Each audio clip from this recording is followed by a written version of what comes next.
Hi friends, welcome back to my channel flavours of Dharani. இன்றைக்கி நம்ம எல்லாருக்கும் பிடிச்ச காலிஃப்ளவர் குருமா எப்படி பண்ணலாங்கிறத பார்க்கலாமா?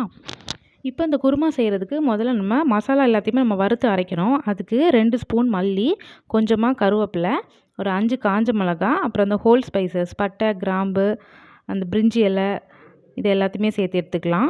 இப்போது இதை நம்ம வறுத்து எடுத்துக்கலாம். இப்போ ஒரு கடாயில் இந்த ஸ்பைசஸ் எல்லாத்தையுமே சேர்த்துட்டு இதை நல்லா செவக்கிற அளவுக்கு நம்ம வறுத்து எடுத்துக்கலாம்.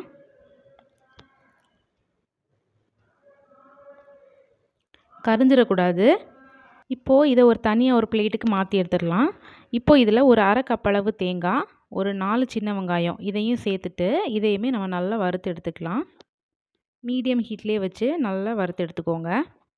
இந்த காலிஃப்ளவர் குருமா இட்லி, தோசை, சப்பாத்தி, சாப்பாடு, ஆப்பம் எல்லாத்துக்கூடையும் சேர்த்து சாப்பிட்றதுக்கு சூப்பரான சைடிஷ்ஷுங்க.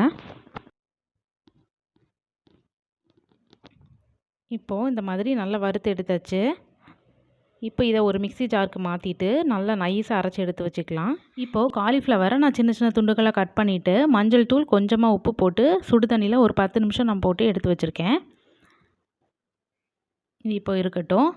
இப்போது ஒரு கடாயில் 2 ஸ்பூன் அளவு தேங்காய் எண்ணெய் சேர்த்துட்டு கடுகு, கருவேப்பிலை, வெங்காயம் இவ்வளோத்தையும் சேர்த்து நல்லா வதக்கி விட்டுக்கலாம்.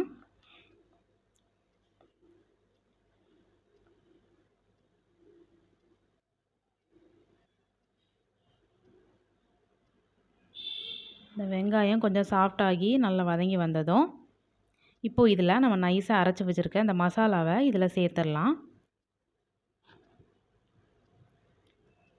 இப்போது இந்த மசாலாவை தண்ணி விடுறதுக்கு முன்னாடி நம்ம ஒரு வாட்டி நல்லா மிக்ஸ் பண்ணி விட்டுக்கலாம். ஒரு நிமிஷம் இது அப்படி இருக்கட்டும்.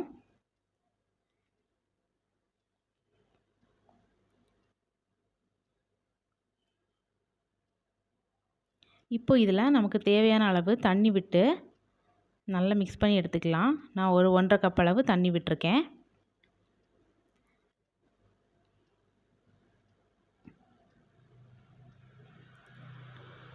இப்போது இப்படி நல்லா கலந்து விட்டுக்கோங்க. இப்போ இந்த ஸ்டேஜில் ஒரு அரை டீஸ்பூன் அளவு மஞ்சள் தூள், தேவையான அளவு உப்பு, 1.5 ஸ்பூன் அளவு உப்பு சேர்த்துட்டு நல்லா இதை மிக்ஸ் பண்ணி எடுத்துக்கலாம். இப்போது இதில் நம்ம சுடுதண்ணியில் போட்டு வச்சுருந்தோம்ல காலிஃப்ளவர், இது எல்லாத்தையுமே இதில் சேர்த்துடலாம். சேர்த்துட்டு ஒரு வாட்டி நல்லா மிக்ஸ் பண்ணி விட்டுடலாம். இது நல்லா கொதித்து வரட்டும். இந்த காலிஃப்ளவர் நல்லா வேகட்டும். இதை அப்படியே ஒரு 10 நிமிஷம் விட்டுறலாம். இந்த மாதிரி நல்லா நுர பொங்கி வந்ததும் லாஸ்ட்டாக இதில் கொஞ்சமாக கருவேப்பிலை, கொத்தமல்லி சேர்த்துட்டு நம்ம அடுப்பை ஆஃப் பண்ணிடலாம். அவ்வளோதாங்க, நம்மளோட சூப்பரான காலிஃப்ளவர் குருமா ரெடி ஆகிடுச்சு. கண்டிப்பாக அந்த ரெசிபி உங்களுக்கு பிடிக்கும்னு நினைக்கிறேன். பிடிச்சிருந்தா லைக் பண்ணுங்கள், ஷேர் பண்ணுங்கள் அண்ட் சப்ஸ்கிரைப் பண்ணுங்கள். தேங்க்ஸ் ஃபார் வாட்சிங்.